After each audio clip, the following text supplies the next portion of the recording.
Ladies and gentlemen, welcome to the channel. Today I'm going to show you how to reset your apps and programs in Windows 11. So the steps are very simple. Let's get in.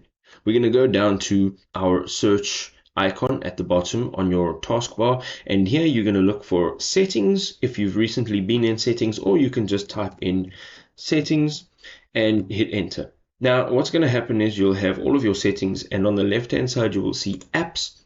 And from here you can see at the top the very first option is installed apps, and here's where you can manage all of this. Now if you're going to go ahead and you're going to see each one of the apps have a three-dot menu on the right hand side. So we're going to go ahead and let's say perhaps we are going into the care center. So we're going to go over here on the right hand side, hit those three dots, and here you're going to see advanced options. So from here you're going to scroll all the way down, and you can see that there are a few options such as the battery usage. You can also set default apps, and then right at the bottom here there is a reset button, and you can tap on reset. Now this will reset all of the permissions and all of the other settings back to default. If this was a helpful guide, please do drop us a like. We will see you in another awesome video.